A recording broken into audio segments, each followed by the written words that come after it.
You're telling me some HOA president just uploaded the coordinates of a federal drone docking station to Facebook Live? I blinked at my secure comms screen as the face of Agent Gray stared back at me in horrified disbelief. Somewhere behind him, red emergency lights spun across government server racks, and men in suits were scrambling like a mission had just gone code red. "Sir," I replied, swallowing the lump forming in my throat, "she said it was for community surveillance improvements." And that was how Karen from the HOA nearly triggered a national security incident, because she wanted a better angle of people not picking up their dog's poop. 3 days earlier, I was living a quiet, low-key life in Willow Creek Estates, a gated community with too many rules and not enough common sense. I was fine with that. It was perfect cover. Nobody ever suspects the guy who keeps his lawn trimmed, waves politely, and attends exactly 0 potlucks. What they didn't know was that the large gray utility box on my roof wasn't satellite TV. It was the control panel for drone port Echo 9, one of 6 covert aerial nodes feeding real-time data to Homeland Intelligence. My job was simple. Keep the system running, keep it quiet, and for the love of classified operations, keep nosy neighbors off my roof. Enter Karen. Karen, the recently re-elected HOA president, had taken her 3rd term as a personal crusade. Somewhere between banning wind chimes and launching a mandatory mailbox paint initiative, she decided the neighborhood needed a 24/7 real-time awareness system. And by that, she meant cameras. Everywhere. She'd already mounted them on the light poles in the trees, and one hidden inside a garden gnome. Don't ask. So when I came home one day and noticed a blinking red dot on my chimney, I knew something had gone terribly, unforgivably wrong. I wasn't supposed to panic. Protocol said, assess the breach, disable any foreign equipment, and report up the chain if exposure couldn't be contained. But as I climbed onto the roof and saw where she'd installed the camera, smack over the concealed hatch to Echo 9's thermal regulators, panic elbowed professionalism right out of the way. Karen had duct-taped a Wi-Fi-enabled Nest Cam to the drone hat. It wasn't even straight. I yanked the device off, flipped it over, and felt my stomach drop. The little green light meant it was already streaming. I scrambled down, booted up my secure laptop, and traced the signal. Yep, uploaded. Public group.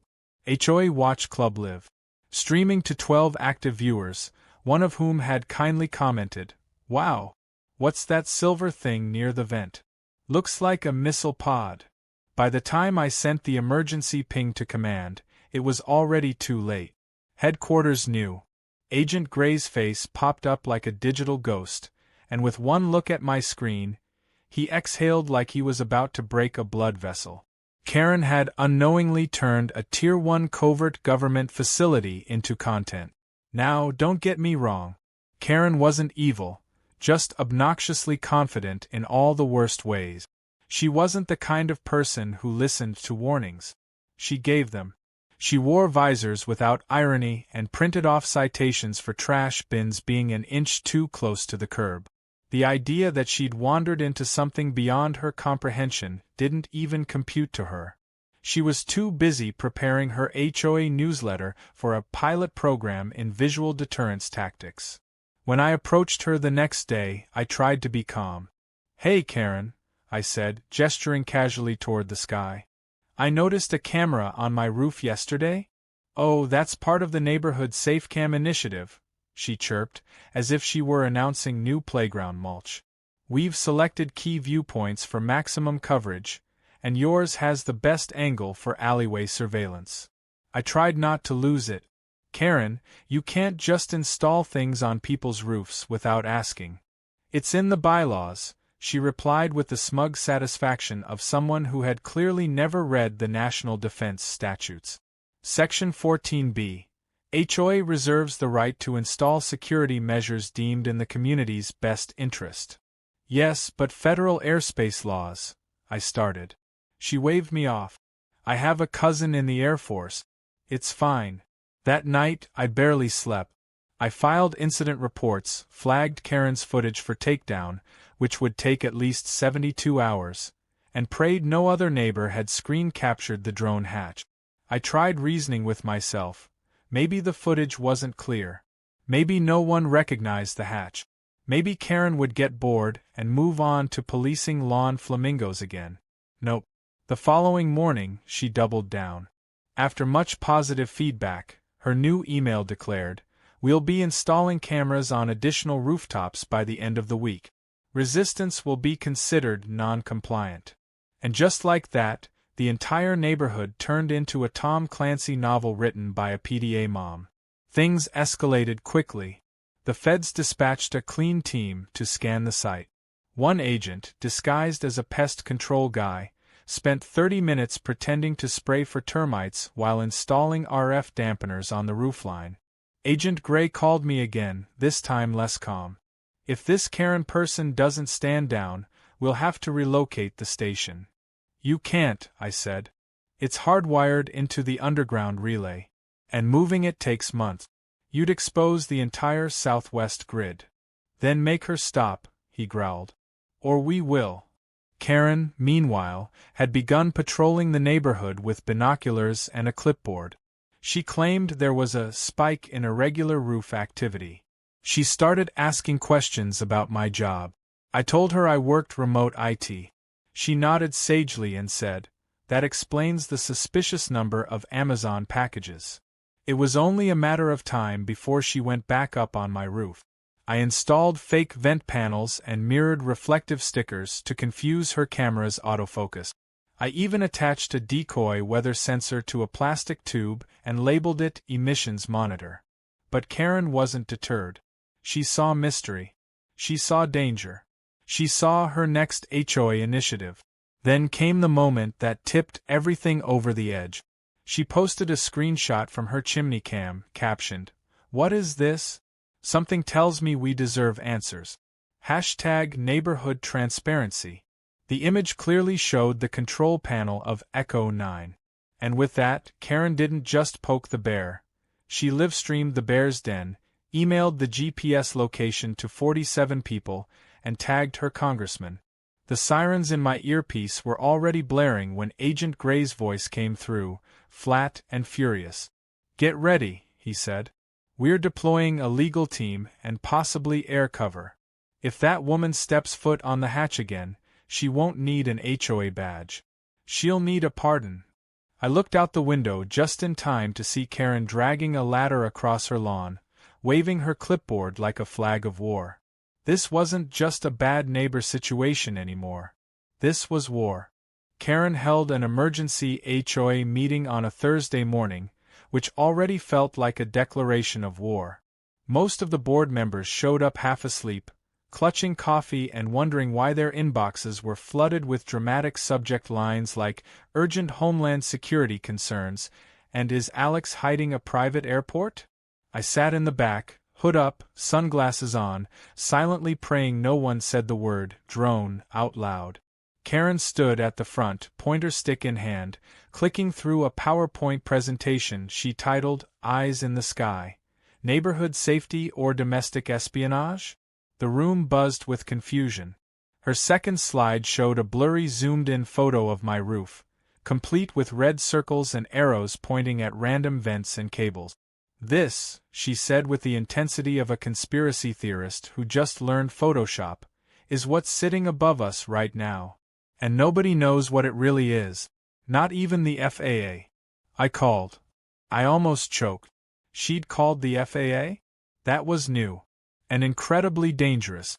"I believe," she continued, "that we are witnessing the setup of an unauthorized surveillance hub.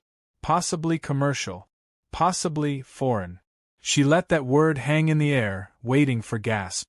She didn't get them, but the sheer confidence in her voice had a few heads turning in my direction. "And I've taken steps to protect this community," she said. Those steps, it turned out, involved organizing a volunteer group called the Patriot Watch Program, a neighborhood spy ring made up of bored retirees and overly enthusiastic middle managers who now walked the streets with clipboards, tactical flashlights, and more binoculars than a birdwatching convention. Their primary goal? observe suspicious roofline activity, and document any abnormal sound frequencies. One of them knocked on my door asking if I had any drones I'd like to declare voluntarily. The irony nearly short-circuited my brain. Things took a sharp turn the next afternoon when Karen tried to get on my roof again.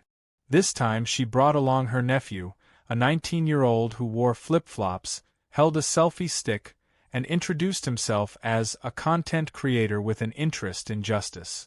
As they began climbing my exterior trellis, one of the drones returned from its patrol route and, seeing unexpected movement on its designated landing path, triggered its low-level deterrence protocol. The drone dropped altitude quickly, emitted a shrill warning tone, and swooped low over Karen's shoulder with such speed that it nearly knocked her clipboard from her hands. She screamed. Her nephew dropped his phone and fell into my azaleas. The drone hovered for a second, camera lens zeroed in, then zipped off like nothing had happened. Karen stumbled down and pointed a shaking finger at me from the lawn. "You sent that thing after me." I didn't even have time to respond.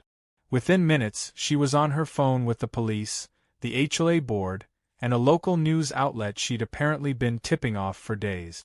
The headline went live that night. Local woman nearly attacked by suspicious aircraft, says she's doing what the government won't. The next morning, I opened my email to a red banner notification. High priority protocol violation, public exposure risk level elevated. Attached was an encrypted message from Agent Gray that read, in classic government understatement, "Things are getting out of hand." He didn't need to tell me. The entire neighborhood was talking. Half of them thought I was running a secret spy operation. The other half thought I was just a weird tech guy with military-grade toys. A few teenagers tried sneaking up to my roof to get drone footage for their TikTok. I had to install motion-triggered noise emitters just to keep them away. Karen, emboldened by her close encounter, went full Cold War. She organized night patrols and handed out laminated maps with notes like, "Suspicious humming between 2 to 3 a.m. She began wearing mirrored sunglasses indoors and started introducing herself as Karen, Community Counterintel Division. She had no idea how close she actually was to being federally detained. Meanwhile, Agent Gray informed me that Echo 9's presence had triggered enough concern within the Department of Defense that relocation was being considered again, unless I could contain the threat.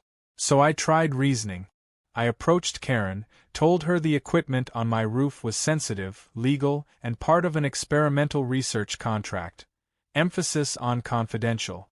She stared at me for a long moment, then smiled with the slow satisfaction of someone who thinks they've just cracked the Da Vinci Code. "So you admit it," she said. "I didn't admit anything. You said confidential. That's what people say when they don't want others to know the truth.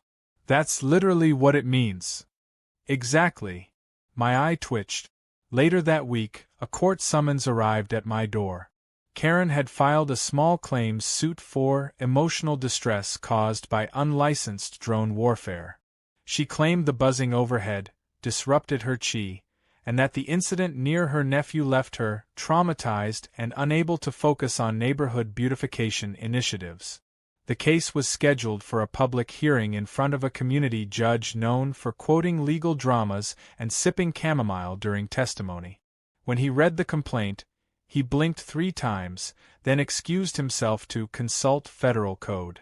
The hearing was postponed indefinitely. But the real kicker came the day Karen brought in reinforcements. She hired a private investigator.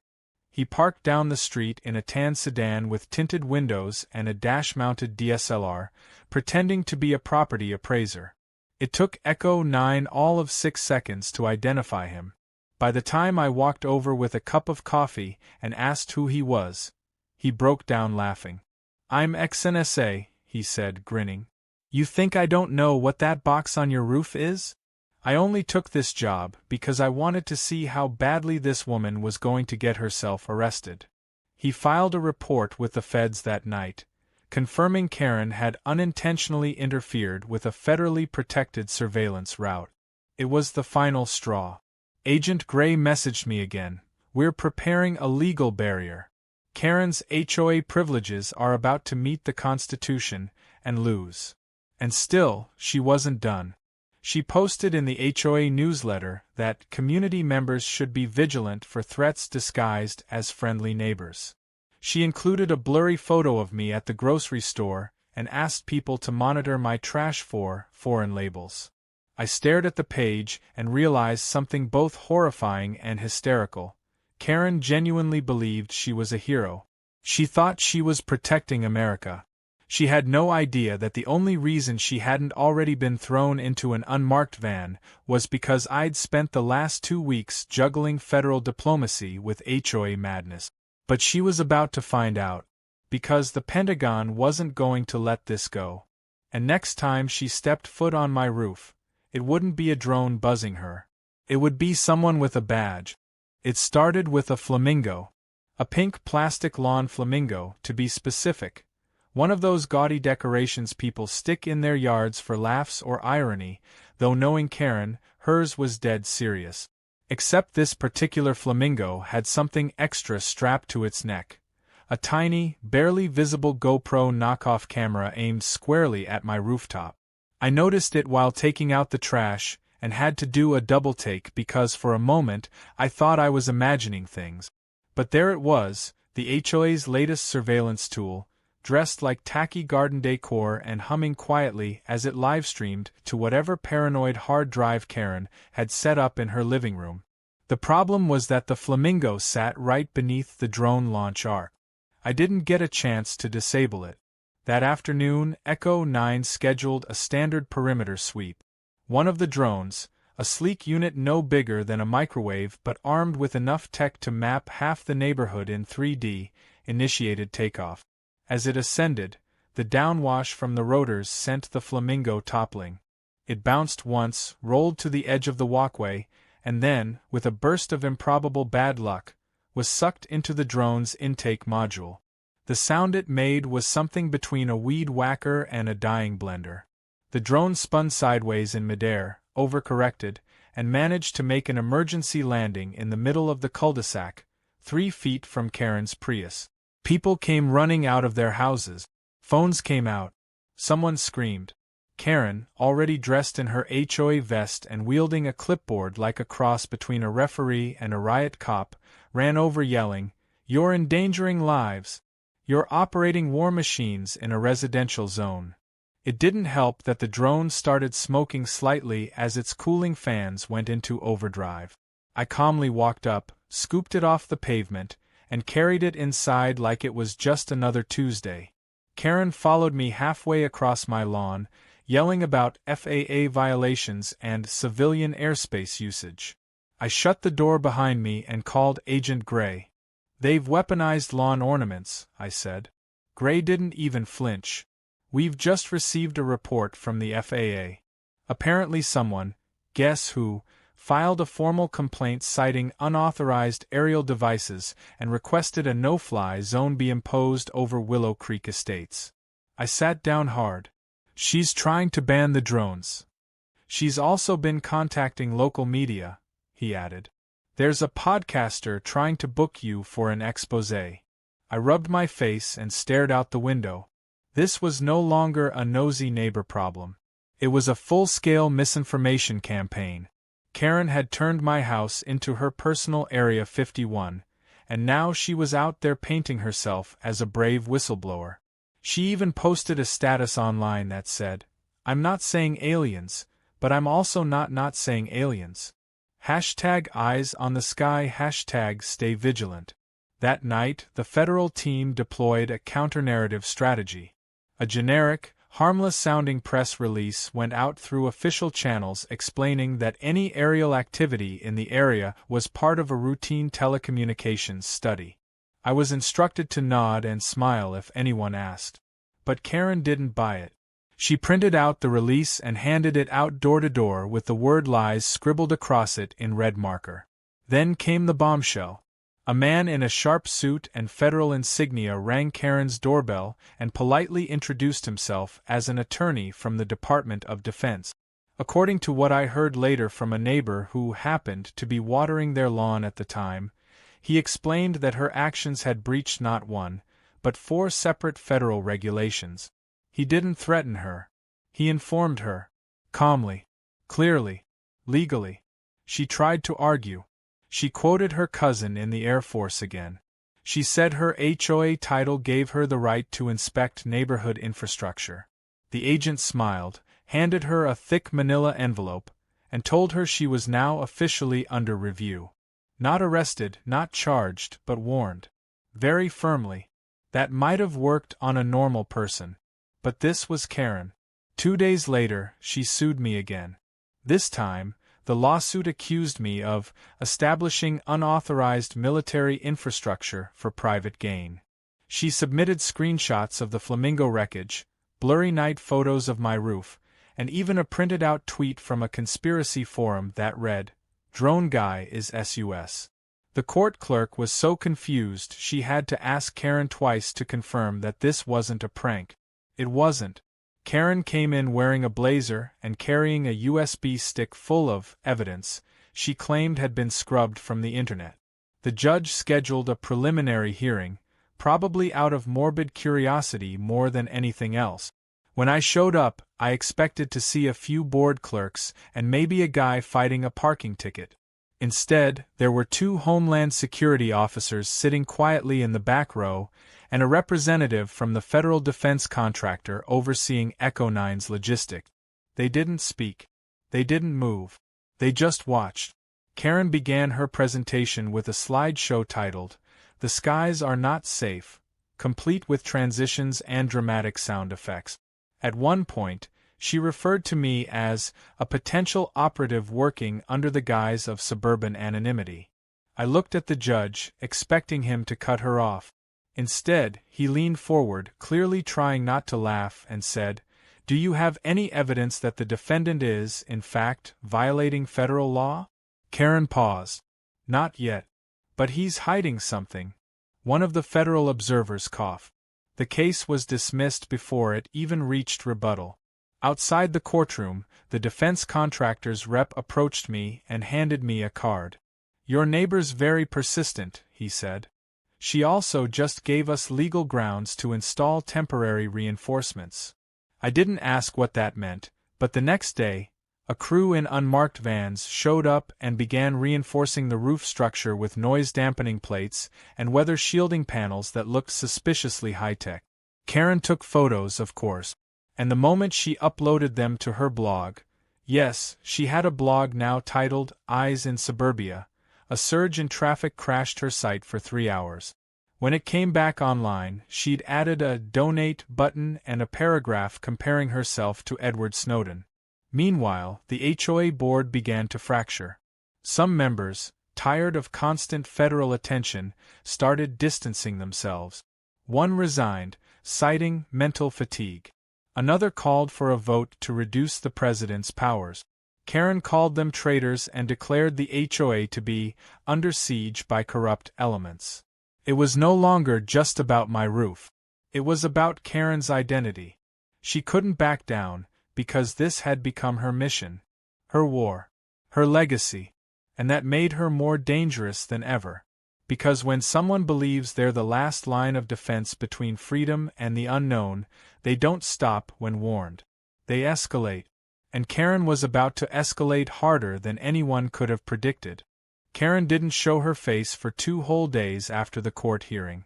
For a brief, fleeting moment, the neighborhood felt almost peaceful. The drones resumed their standard night patrol routes without being buzzed by laser pointers or recorded by low-resolution owl cams mounted in Karen's bushes. I even let myself believe, just for a second, that maybe the federal visit had finally gotten through to her. Maybe the threat of legal action, the dismissal in court, and the growing mutiny within the HOA had convinced her to take a breath, regroup, and realize that she had flown too close to the sun on wings made of Facebook groups and recycled paranoia. Then a strange van pulled up across the street. It was matte gray, dented on one side, and had a magnetic sticker that read Universal Telecommunications Repair. The man who stepped out wore a faded uniform shirt, dark sunglasses, and a tool belt that looked like it had never been used. He had a clipboard in hand and made a big show of knocking on my neighbor's door, then staring at my roof for a long while before casually strolling over to my side yard. I didn't need the drone alert ping in my earpiece to know this guy wasn't from any real utility service, and I didn't need much longer to confirm what I already suspected. Karen had hired him. I stepped outside and called out casually, "Looking for something?" The guy froze mid-step like a deer caught trespassing. He offered a half-hearted wave and mumbled something about checking signal interference. I smiled and pointed at the drone that had silently descended behind him, hovering just over his shoulder like a mechanical hawk with a PhD in surveillance. He glanced up, paled, and practically sprinted back to the van. It screeched off down the street without even pretending to finish the job. Later that evening, I received a formal alert from Echo 9's security net. The attempted intrusion had triggered a low-level scan that revealed multiple unknown RF pings originating from Karen's property. Her house was lit up on the satellite feed like a control center from a heist movie. Something was being transmitted, possibly intercepted drone frequencies or camera signals. Agent Gray called me within the hour. "She's trying to break the system," he said flatly. "We've flagged her residence as a passive threat." That sounds very non-passive. We're initiating failsafes. The next morning, the entire neighborhood experienced a blackout. At first it was dismissed as a routine power outage. Summer grid strain, maybe a blown transformer. But the outage was far too clean. Power went out at precisely 9 a.m., down to the second, and came back on 40 minutes later with no utility trucks in sight. In that short window, federal agents ran a sweep of the entire block, removed a suspicious signal repeater from Karen's attic, and activated a cloaking signal across my property. Any civilian device attempting to scan the airspace would now be fed decoy data, a visual loop of empty sky and birds flying nowhere in particular. Karen's Wi-Fi was permanently throttled. Her phone camera began malfunctioning anytime she pointed it toward my house. She posted a blurry, warped video of a drone on Nextdoor with the caption, "Government cover-up happening now," only to be met with ridicule from half the neighborhood and a very polite cease and desist letter from someone named Special Counsel Wren. Still, she refused to give up. She doubled her patrols, now wearing a hat with a GoPro strapped to the brim. She carried a new clipboard labeled Legal Observations. Her social media bios were updated to include the words Civil Watchdog, Truth Teller, and Anti-Aircraft Advocate. She tried climbing onto the roof of the HOA's clubhouse for a better vantage point and accidentally triggered a motion alarm. 2 agents disguised as landscapers intercepted her and politely informed her that further trespassing attempts would be treated as federal obstruction. She didn't take that well. The next day, she hosted what she called a community freedom barbecue, inviting all her supporters for hot dogs, potato salad, and a 5-minute presentation on how to spot aerial infiltration. Only 6 people showed up. 4 left after she brought out a corkboard with printed photos of my roof, my recycling bin, and a mysterious red flash she claimed was an encoded laser signal. One of the attendees secretly filmed the whole thing and sent it to me. I forwarded it to Agent Gray, who responded with a single message: "She's spiraling. Watch her closely." And then came the worst moment yet. One night, long after the cul-de-sac had gone dark, Karen snuck into my backyard. I caught her on one of the perimeter cams, crouching like a low-budget spy, flashlight clenched in her teeth. She had wires in one hand, what looked like a thermal scanner in the other, and was slowly making her way toward the shed I used for the uplink booster. She reached out, touched the doorknob, and instantly triggered the drone lockout response. Floodlights blazed on, illuminating the entire yard. 4 drones launched in perfect sync, hovering at chest height with infrared beams locking onto her jacket. A deep, automated voice issued a single warning: "Step away from the structure. This is a restricted site." Karen screamed. It wasn't even a dramatic scream, it was a full-on cartoon shriek. She dropped the scanner, bolted across the lawn, tripped over the garden hose, and ended up face first in my rose bushes. I came outside with my phone already recording. She stood up, dirt smeared across her visor, leaves in her hair, and immediately began yelling about her rights. You can't just shine lights in people's faces. You can't sneak into private property. This is a setup. You're setting me up. I don't have to set you up, I said. You keep walking into classified zones. For the first time, I saw real fear in her eyes. Not the kind of fear that gets turned into righteous indignation, but the kind that comes when someone realizes they've made one too many moves without understanding the game. Federal agents showed up 10 minutes later. They didn't arrest her. They didn't even scold her. They calmly handed her another envelope, this one thick, marked with a seal she couldn't quite identify, and asked her to sign an acknowledgement of receipt. She did, reluctantly, before marching off into the night muttering about freedom and satellite. Agent Gray called me the next morning. She's officially flagged in the system, he said. From now on, if she approaches within 50 feet of your drone infrastructure, we're authorized to detain her. Will you? He sighed. We're giving her one last chance. People like her burn themselves out. They don't need help. I wasn't so sure. Because the thing about Karen wasn't that she wanted control. It was that she couldn't stand not having it. And soon, she'd try one final move. The kind you only make when you've convinced yourself that the truth isn't out there. It's on your neighbor's roof, waiting to be exposed. Or destroyed. By the time the weekend rolled around, the quiet in the neighborhood felt unnatural. Karen hadn't posted, patrolled, shouted, or sabotaged in nearly 48 hours. No sudden power outages, no flamingo-mounted cameras, no shadowy repairmen wandering the block. Just stillness. The Patriot Watch program had disbanded, the HOA board had gone silent, and for the first time in weeks, it felt like the chaos had passed. But that was the problem. Karen didn't stop. She paused. And whenever she paused, it meant she was planning something. I'd taken precautions, of course. The drones were on elevated standby, Echo 9's rooftop dock was sealed with dual biometric locks, and the decoy panels I'd installed glowed faintly under IR scans to mislead any future investigators. There was even a dummy hatch on the old HOA gazebo 2 blocks over that I'd loaded with reflective foil and a blinking LED light just in case Karen tried to get clever. But that morning, something told me it wasn't enough.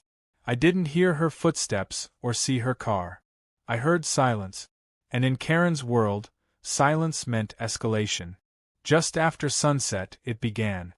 First, a slow buzzing hum, barely audible, started pulsing through the air. The kind of noise that didn't seem mechanical at first, more like electrical interference. Then, lights. Dozens of them. At first I thought it was just porch lights flicking on, but then I realized they were moving. Flashlights, mounted cell phones, flood lamps, all pointed at my house. Karen had gathered what remained of her loyalists for one last stunt.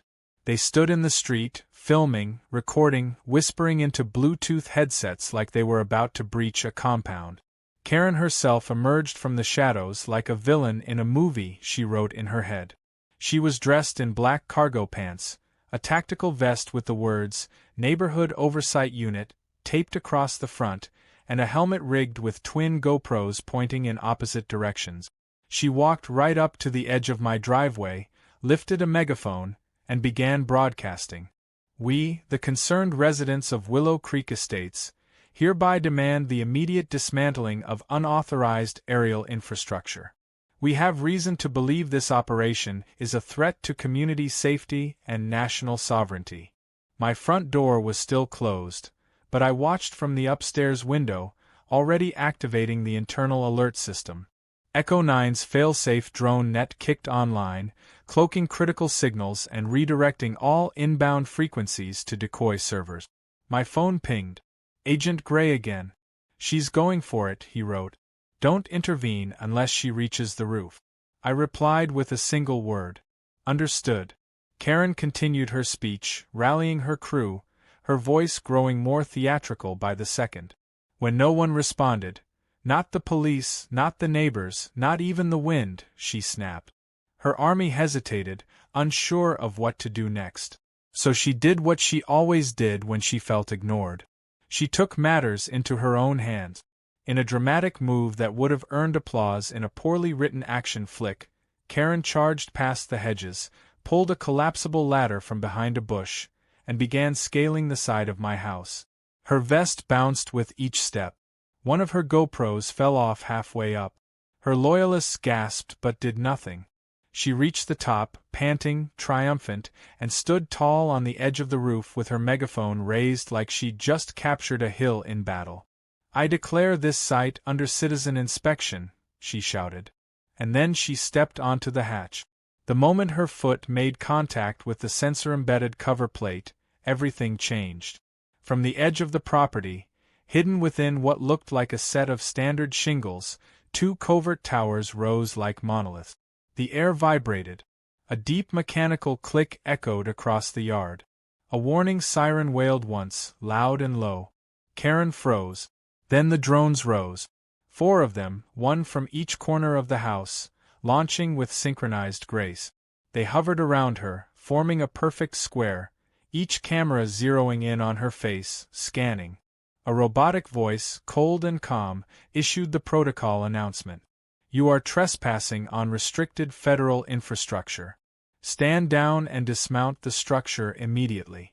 Further noncompliance will result in detainment." Karen blinked, unsure if she was dreaming. "I'm a citizen," she yelled. "I have rights." The drones shifted formation, slowly closing in, and she backed away, toward the dummy hatch I'd installed as bait. The moment her foot hit the fake panel, it activated the ink trap. A pressurized nozzle exploded beneath her feet, blasting purple dye skyward and covering her from head to toe in a gelatinous, glowing mess. She screamed, slipped, and fell straight onto her backside. Her helmet cracked. Her vest flopped open.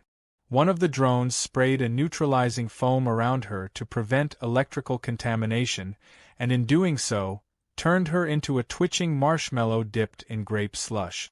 The cameras below caught everything. The remaining Patriot Watch members began filming from their phones as she flailed, shouted legal threats, and tried to stand. Within seconds, federal agents appeared, silent, professional, and absolutely done with her. They moved as a unit, scaling the roof with ease and surrounding her. No shouting, no drawn weapons, just swift, practiced motion. One of them gently removed her megaphone. Another collected her still recording GoPro. She was escorted down the ladder and into a black SUV. That was the last time Karen was seen in Willow Creek Estate. In the days that followed, the fallout was spectacular. A special meeting was held with Homeland Security, the Department of Defense, and the HOA Board, during which the government formally declared the drone docking site protected under federal jurisdiction predating the HOA's existence. Karen's attempts to interfere had placed her under multiple counts of obstruction and violation of federal airspace protocols. She wasn't imprisoned, though not for lack of qualification. Instead, she was issued a lifelong injunction barring her from any and all community leadership roles nationwide. The HOA board ousted her in a unanimous vote. Her replacement brought homemade cookies to the first meeting and offered a 10% HOA fee reduction for residents willing to remove Karen's old surveillance infrastructure. Within a week, the neighborhood looked less like a dystopia and more like a place where people actually lived. As for me, I made a quiet deal with the agency. Echo 9 would remain in place under enhanced concealment protocols, and in exchange, I'd receive full immunity for any neighborhood incidents caused by misidentified civilians. My house was now the most protected property in 3 counties. Delivery drones arrived on time. Mail never got lost.